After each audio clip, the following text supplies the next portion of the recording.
¿Qué tal, amigos de Mentes Sin Límites? Ahora sí, vamos a continuar con este importante enlace que estamos compartiendo con ustedes. Antes de entrar con este tema que es tan interesante, me imagino que a la mayoría de nosotros nos interesa, el tema que tiene que ver con optimizar, mejorar el rendimiento del cerebro, reconocer varios aspectos relacionados con el cerebro. El tema está muy interesante. No lo vamos a repetir, lo vamos a colgar como para que quede allí y nosotros podamos sacar el máximo provecho. Vamos a descubrir muchas cosas con esto que vamos a compartir el día de hoy. Y van a darse cuenta que los eventos que estamos compartiendo tienen directa relación con lo que vamos a hablar hoy día. Por ejemplo, el día 26 ya saben que tenemos Ho'oponopono. Ho'oponopono es una disciplina de la metafísica, está dentro de las líneas de la metafísica, nace en Hawái, al parecer tiene unas raíces más profundas en Oriente. Y si bien es cierto, no se enmarca dentro de lo que se aprende de Oriente en un marco filosófico, ¿no? ¿Por qué? Porque la experiencia que se busca normalmente, por ejemplo, en el budismo, en el taoísmo, es la experiencia de vacuidad, ¿verdad? Entonces, la experiencia de vacuidad en este aspecto que tiene que ver con la no mente, es un poco difícil para nosotros los occidentales entenderlo en su real dimensión, no es tan sencillo. Pero el Ho'oponopono tiene un planteamiento bastante sencillo y profundo también. Hay como objetivo en el Ho'oponopono de que nosotros logremos limpiar todas las memorias, logremos limpiar todas las memorias, conectarnos con el niño interior, y hay varias maneras de establecer ese vínculo con el niño interior, como también hay varias maneras de efectuar la limpieza. Sinceramente, yo llevo ya haciendo parte de mi vida el Ho'oponopono desde hace 6 años y he logrado investigar cosas que tienen que ver con Oriente porque se enlazan de una mejor manera, entender estos principios, como también investigar a John Curtin, ¿no? John Curtin tiene un enfoque muy interesante. También descubrí que hay una obra antigua del Ho'oponopono que todas las personas que asistan van a tener esta publicación. También otra forma de conexión con el niño interior para que ustedes se den cuenta de ello, porque el niño interior es como el genio de nuestro subconsciente y es el que de alguna manera alberga todas estas memorias. Cuando tú haces esta conexión ocurre algo en realidad dentro de ti, hay como una especie de una mayor conexión, una mayor expresión de libertad, es una mayor integración contigo. Hay muchas cosas que se pueden hacer realmente. El Ho'oponopono vamos a darlo, pero todo, completo, el día 26. Y el día, ya saben, el día 10 de junio vamos a dar inicio a lo que es metafísica, pero esta es una formación ya de 4 meses. Vamos a detallarlo, les va a gustar mucho. Y también la otra noticia, que nuestra amiga Luz María Mírez, que siempre trae novedades interesantes. Por si acaso, cuando yo estaba en la radio, ella trajo a Mabel Katz. Ella lo trajo. También trajo a Salomón Selá. Para las personas que de repente no identifican a Salomón Selá es el creador de la psicosomática. También fue el maestro de Enrique Corbera. Tuve la oportunidad de conocerlo a él personalmente y de asistir también a parte de su formación, bastante buena y enriquecedora. Tiene un enfoque bastante limpio en su manera de ver las cosas. Y ahora nos trae otra noticia, Luz María, porque ella siempre está a la vanguardia. Pues ella es la representante de Barras Access y se caracteriza porque las cosas se dan así de rápido, con Barras Access. Bastante rápido, bastante efectivo. Si bien es cierto, no es un precio, llamémoslo así, cómodo, pero lo que pasa es que lo que es efectivo y lo que es rápido, efectivamente, pues uno tiene que transitar por la comprobación. Yo he tenido la oportunidad de comprobarlo, sí, y las personas que he recomendado también. Luz María es representante y aparte es la que enseña oficialmente y hay unos cursos que están magníficos, o sea, se logran cosas espectaculares. Vamos a hablar más sobre ello. Pero bueno, ya saben entonces sobre las actividades. También está planeado lo que es lectura del rostro, como ya ustedes están enterados, también como lo que es meditación, que sí lo queremos profundizar muchísimo, lo que es meditación, pautas de meditación y ahora mismo, y sobre lo que es el poder total de la mente. Pues bien, Ahora sí vamos a tratar el tema en sí, y si quieren hacer ustedes algunas preguntas, pueden hacerlo, háganlo con total confianza. Vamos a hablar un poquito sobre cómo potenciar nuestra mente, nuestro cerebro, pero primero hay que conocerlo. Para potenciarlo hay que conocerlo, hay que reconocer algunos aspectos. Para empezar, esto de entrenar la atención, entrenar nuestra capacidad de prestar atención a un solo punto y aislar los demás elementos, es una posibilidad y es una potencialidad en nuestro cerebro de que hayan más megas de memoria que se encarguen de desarrollar esta capacidad de poner atención y de prestar atención. En la medida que nosotros lo hagamos, vamos a tener un mayor manejo de nuestra vida. Por eso es que tener atención constante durante mucho tiempo, para la mayoría de personas les hace muy difícil. Es más, tenemos el celular, tenemos de repente un estímulo más allá, el puesto de periódicos, que un amigo nos habla, que fulano de tal, que me dijeron, que así, que allá. Y el momento en que nosotros no tenemos entrenado esta capacidad, y sí se puede. Puntualmente me estoy remitiendo a datos de neurociencia. Si tú tienes 10 memorias, mejor dicho, 10 megas de capacidad de memoria en tu cerebro para sostener atención, puedes ampliarlo a 100. No solamente ampliarlo a 100, lo puedes ampliar a 1000 y a 10.000. Y esto es entrenable, por si acaso. O sea, de alguna manera, la inteligencia puede superarse y puede trascenderse. Por ejemplo, en el caso del caminar, se ha podido demostrar y verificar, y esto ya desde varias décadas, algunas empresas, por ejemplo, colocaban desde la playa de estacionamiento hasta un edificio o de un edificio a otro. ¿Para qué? Para que se trasladen los trabajadores, los que laboran, se puedan trasladar de un edificio a otro caminando a propósito e intencionalmente. ¿Por qué? Porque se ha podido demostrar que cuando tú estás caminando, tu cerebro comienza también a oxigenarse mejor y a generar más ideas. Es interesante saber de que si tú te dedicas, por ejemplo, si haces ejercicio es mucho mejor, pero si tú te dedicas a caminar, por ejemplo, unos 15, 20 minutos al día, aunque no tengas ganas, échale un poco pues las ganas para hacerlo, tu cerebro se vuelve más diestro y más capaz de generar ideas.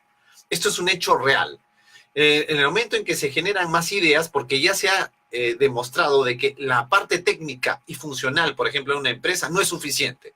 Tienes que tener de alguna manera herramientas, tienes que tener de alguna manera capacidad de creatividad. Tú las generas, por ejemplo, en este caso, cuando tú desarrollas esta capacidad de, uno, de prestar atención, que se puede ampliar los megas y que lo vamos a explicar. Dos, que puedas, por ejemplo, desarrollar alguna actividad física o caminar, porque el caminar de alguna manera, pie derecho, pie izquierdo, tiene que ver con hemisferio izquierdo y hemisferio derecho. Está demostrado también que tu cerebro, cuando se oxigena, comienzas a liberar más neuronas que tienen que ver con el compromiso de resolución de problemas. Entonces, si por ejemplo, otro aspecto que es fundamental e importante, el que te desafíes constantemente, haz algo que antes no hacías normalmente. Por ejemplo, a ver, un conductor de programa que tiene ya cerca de 50 años decide estudiar en la universidad. Resulta que su cerebro se torna muy funcional. ¿Por qué? Porque estás retándole. Cuando tú le retas y cuando tú desafías a tu cerebro a hacer algo nuevo y diferente, tu cerebro se torna más inteligente. Trata de desafiarte de hacer algo distinto a lo común. ¿Por qué? Porque si no, el cerebro es como que se duerme. El cerebro es un órgano que no envejece con los años. El cerebro envejece por dos razones fundamentales. Uno, porque no lo usas, o dos, porque hay mucho estrés. Acuérdate de esto. El cerebro solamente envejece, uno, cuando no lo usas, y dos, cuando hay un estrés enorme. Pero el estrés enorme se puede revertir si es que tú tienes disciplinas que tienen que ver con atención, concentración, control mental, meditación, mindfulness, etc. Puedes hacerlo, literalmente puedes hacerlo. Por lo tanto, el cerebro envejece si no lo usas, es cierto. El cerebro envejece si no lo usas. Cuando tú lo desafías, permanece más activo. Un negocio, salir a pasear, un nuevo viaje, un nuevo amor, salir con un nuevo amigo, llamar a amigos que antes no llamaba, emprender un estudio nuevo y diferente, estudiar un nuevo instrumento musical para tocarlo, cosas por el estilo, escribir algún cuento, escribir alguna poesía, etcétera. Eso te despierta. Eso hace de que el cerebro esté despierto, esté activo, el enamorarse también. Entonces, por ejemplo, el deporte, el caminar, etcétera, el debatir, por ejemplo. Hay personas que a veces pueden censurar y dicen, a mí no me gusta pelear. Hay personas que les gusta debatir. El debatir no tiene nada de malo. El estudiar, por ejemplo, el caminar, etcétera. Y el estrés sí es el asesino de las neuronas. Pero esto es reversible si ustedes desarrollan alguna de las actividades. Algunas reseñas para darnos cuenta de cómo es que el cerebro ha ido superviviendo. Es importante darnos cuenta que, por ejemplo, nuestro cerebro aproximadamente se tiene idea de que más o menos tiene 100.000 años del Homo sapiens. Algunos direccionan que el primer Homo sapiens, uno de los primeros prototipos de Homo sapiens, si es que vale el término prototipos, nace en África. Pero ustedes saben que, por ejemplo, hay este dicho que dice bebé que no llora, no mama. El llanto, este llanto que de alguna manera manifiestan los niños cuando quieren recurrir a qué, a la ayuda de la mamá, tiene que tener el feedback de la madre de hacer lectura de lo que está necesitando el niño. Resulta que hace 100.000 años muchas mujeres tenían esta capacidad muy parecida a los hombres de no detectar y dar lectura de lo que el niño pueda estar necesitando, si tiene cólico, si está con diarrea, si está con mucho calor o cosas por el estilo. Pero sin embargo, las madres que sí lograban entender y dar lectura de las necesidades del niño, sí podían darle asistencia a los niños. Entonces estas madres sí podían tener más hijos porque sabían exactamente qué es lo que querían los hijos. Pero sin embargo, las mamás que no daban lectura, era más probable que los hijos murieran. Estas mujeres que no tenían esa capacidad ya no engendraban más hijos y resulta que quedaron, producto de la evolución, y este es un dato científico, producto de la evolución, quedaron las mujeres que realmente sí tenían esa capacidad de dar lectura de lo que necesitaban sus hijos. Por eso es que, en términos generales, la neurociencia reconoce de que las mujeres comunican mejor que los hombres. Y es cierto, dan mejor lectura y tienen más intuición y tienen también una capacidad que en otra oportunidad hablaremos, de esa capacidad panorámica de detectar y de percibir lo que ocurre en el entorno. Pues bien, hablando de en qué horas el cerebro es más funcional, a excepción, por ejemplo, de los artistas que les gusta, por ejemplo, crear en amanecidas o en la noche, etcétera, que solamente corresponde a un poco menos del 20%. Se ha podido demostrar y verificar que el cerebro es más eficaz de 10 a 11 de la mañana. De 10 a 11 de la mañana el cerebro es mucho más eficaz. Y hay un 10% de personas de que funcionan muy bien entre 6 a 7 de la mañana. Pero esto es un porcentaje mínimo. En términos generales, y este es un dato en que ampliamente las personas funcionan mucho mejor de 10 a 11 de la mañana. Pero también lo importante es que uno puede adaptarse. ¿Por qué? Porque en la mañana uno está más funcional y efectivamente cuando va arrancando la mañana todavía uno está en frecuencia cerebral alfa, que en otra oportunidad lo hablaremos, que es especial para la inducción, pero para el razonamiento de 10 a 11 de la mañana funcionamos perfectamente bien. Un punto importante, y hay que darnos cuenta, ya que nosotros a veces hemos pasado por las aulas largas horas esperando y contando los minutos para que llegue la hora de salida. Dios, esto realmente es martirizante para el cerebro y lamentablemente muchos de nuestros cerebros han asociado el aburrimiento con el estudio. Y realmente se ha podido evidenciar también neurocientíficamente de que las aulas son enemigos de los cerebros. Porque te vas a dar cuenta que la capacidad creativa, cuando las personas tienen inventos, por ejemplo, tienen una inspiración, lo hacen en una puesta de sol, en la playa, están con su enamorada, están en el baño, o están caminando de repente o haciendo alguna actividad deportiva. No en las aulas. ¿Por qué? Porque se genera justamente eso de que se va apagando, porque las personas incluso hasta tienen sueño. Vamos a hablarles sobre las actividades que desarrolla el cerebro, y esto es un punto muy importante, estos famosos multitasking, ¿no? Estas personas que hacen varias actividades, ¿no? Yo puedo hacer esto, yo puedo hacer aquí lo otro, también hago aquí, también hago allá, y cosas por el estilo.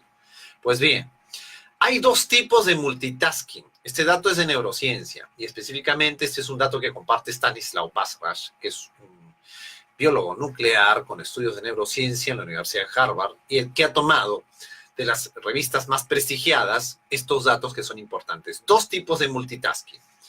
Pues bien, el multitasking es la capacidad que tienen las personas de hacer varias cosas. Todos tenemos esa capacidad, pero ¿cuándo es nocivo y cuándo realmente es beneficioso o se puede realizar? Por ejemplo, de repente hay personas que de repente en un fin de semana, vamos a suponer una dama que está cocinando de repente, está cocinando, friendo un huevo, y de repente contesta un email, y de repente escucha a su pareja, ¿no es cierto? Escucha a su pareja, nuevamente regresa, por ejemplo, a la cocina, y está friendo de repente un plátano frito con huevo, otra vez responde el email, y luego escucha a su pareja. Pues bien, Estas tres actividades corresponden a tres áreas del cerebro diferentes. Uno, el córtex, que tiene que ver con contestar al jefe. Córtex frontal, que tiene que ver con el pensar consciente. El escuchar a la pareja tiene que ver con el sistema límbico, que es la segunda capa del cerebro, que tiene una cierta autonomía. Y la tercera capa, que tiene que ver con el ganglio basal, en este caso, que es, ya reconozco automáticamente cómo ella se cocina para freír y todo lo demás. Acá, automáticamente, ya tu cerebro está haciendo y corresponde a tres áreas del cerebro. Cuando tú haces este multitasking, no hay ningún problema. No ocurre absolutamente nada de malo.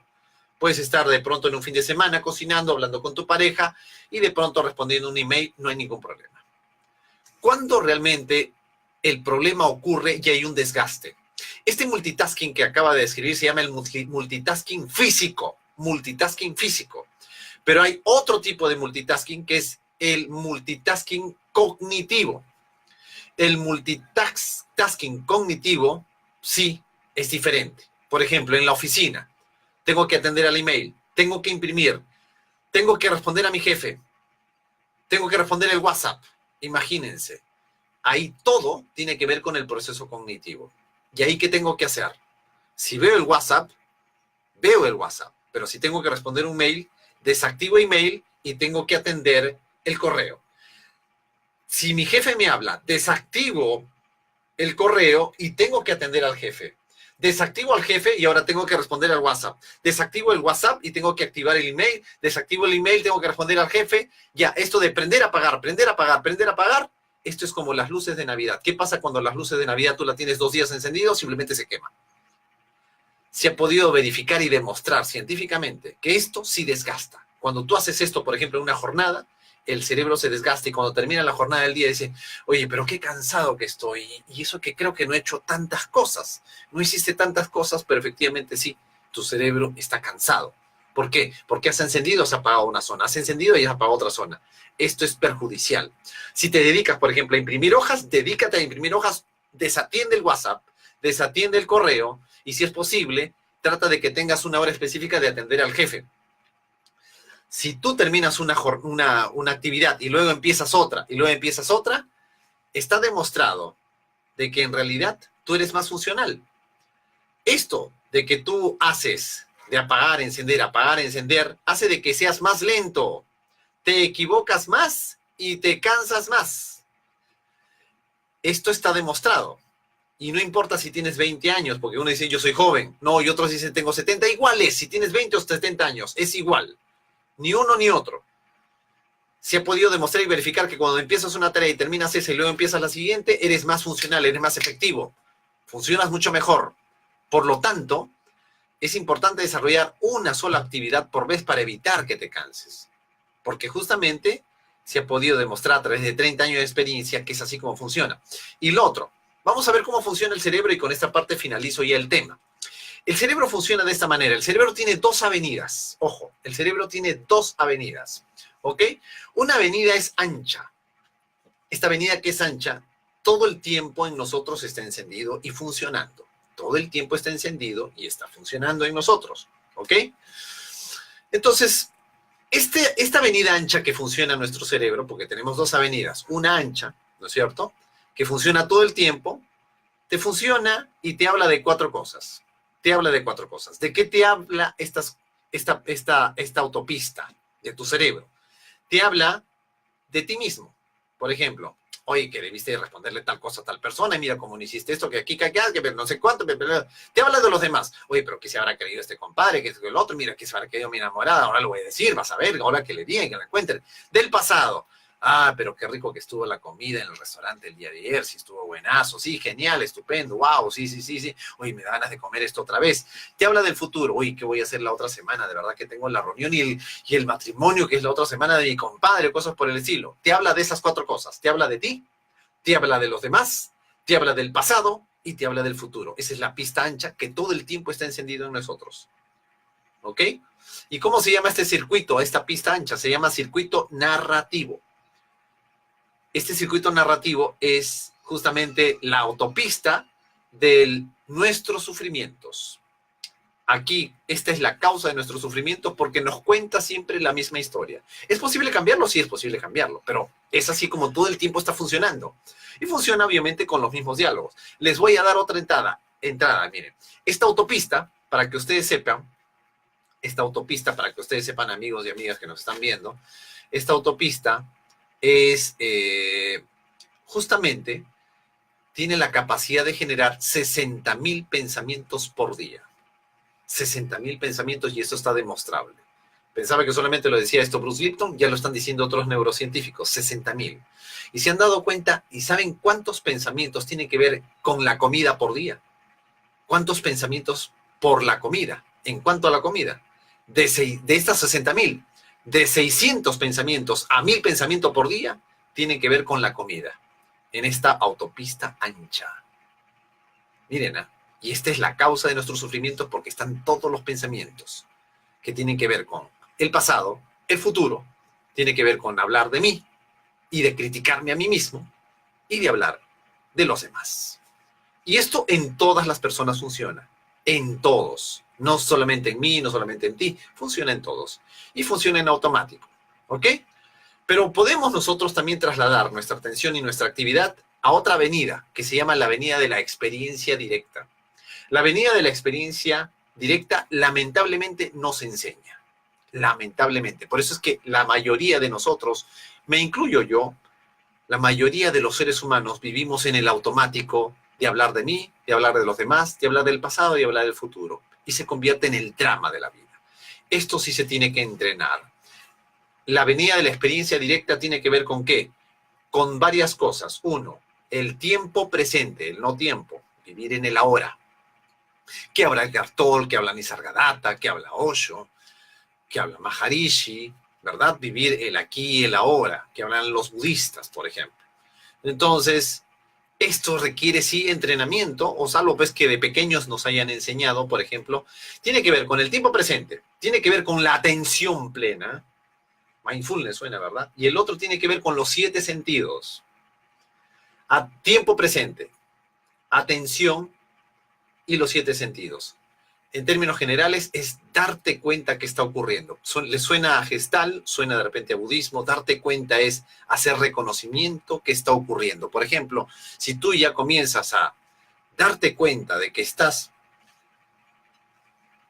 deleitándote con tu paladar del agua y hasta cierras tus ojos y sientes lo rico que es el agua, de, por ejemplo, apartarte de la ciudad y sentir, por ejemplo, la calidez de un agua, de la laguna, por ejemplo, de sentir con la suavidad de la caricia a tu hijo, de prestar atención plenamente y darte cuenta que estás sintiendo. Pues bien, esto de los 7 sentidos, de repente muchos de ustedes estarán preguntando a qué se refiere. Pues bien, por si acaso les voy a dar mi amigo Néstor Álvarez, que le envío un saludo porque me encanta con él conversar. Él ya me había conversado de estos 2 sentidos adicionales. Hay unos que hacen referencia de que tenemos 9 sentidos, otros que tenemos 12. Por ejemplo, el 6º sentido tiene que ver con el sentido vestibular, 6º sentido. Y el sentido vestibular, que es un sentido adicional al tacto, al gusto, a la vista, al oído, a todo eso, al olfato. El 6º sentido vestibular tiene que ver con el cuerpo de nosotros, el ambiente y el espacio. Por ejemplo, bailarines, deportistas, ¿no es cierto? Es tomar conciencia de ello, del cuerpo, el ambiente y el espacio. Tiene que ver mucho con el movimiento, con el darse cuenta, por ejemplo, de que aquí termina el tope de el espacio límite de mi pierna y que choca con el escritorio. El 7º sentido, y esto es un dato de neurociencia, es la propiocepción. La propiocepción es entender qué pasa, por ejemplo, con los tendones, con los músculos, con los ligamentos. Eso también tiene que ver con bailarines y con deportistas. Y uno puede pasar, escuchen bien, de la experiencia narrativa, que es ese surco largo que pasamos nosotros y que tiene que ver con el pasado, con el futuro, con hablar de los demás, con hablar de mí mismo todo el tiempo y que es el drama de mi existencia, puedo pasar a entrenarme a vivir la experiencia directa, vivir el presente. Y esto tiene que ver directamente con aprender a meditar y aprender a darme cuenta de las cosas. Y esto se entrena. Justamente cuando nosotros empezamos a estudiar metafísica nos damos cuenta de lo que hablamos. Cuando estudiamos, por ejemplo, íbamos a hablar sobre el tema de salud en julio, empezamos a darnos cuenta de qué ocurre más en mi cuerpo. Y puedo yo prestar atención a través de los procesos, de, por ejemplo, en este caso, de qué tipo de actividades, por ejemplo, puedo hacer, por ejemplo, tipo prácticas de PNL, de autoprogramación, autoinducción, gestal, etcétera. Entonces, uno puede pasar de la experiencia narrativa a la experiencia directa. El darte cuenta. Y obviamente, le puedo yo dar una orden a mi cerebro. Desde ahora, yo ya decido actuar de tal o cual manera. Empieza por la decisión y hay formas prácticas de poder ingresar a este tipo de disciplina. Por eso es que vamos a dictar el poder total de la mente. Y vamos a ofrecer también en el mes de agosto, lo que le dije, la pauta de salud, por ejemplo, que tiene que ver con diálogos del cuerpo. Tiene que ver con lo que propone Adrian Schnack, que tú conversas con las partes de tu cuerpo. También es muy importante darnos cuenta de varios aspectos que tienen que ver con lo que también la relación, bueno, vamos a poder pasar acá, se había cortado ya dentro del fans page. Y bueno, esperamos que les haya gustado. El entrenamiento cerebral es posible, es una gran posibilidad. Amigos, bueno, ya finalizamos, esperamos que les haya gustado esta transmisión. Recuerden que tenemos Ho'oponopono este 26 y la siguiente semana continúa. Vamos a otorgar toda la información de Ho'oponopono, absolutamente todo. Y vamos a entregar un material que está completo hasta las obras. Las grabaciones, los autores, el basamento de John Curtin, por ejemplo, de Vivi Cervera, de Mabel Cas, del mismo el creador Ihalia Calagiulén. Todas las pautas, amigos siguientes, la conexión con el niño no solamente basado en el Ho'oponopono, sino también en otros principios muy importantes.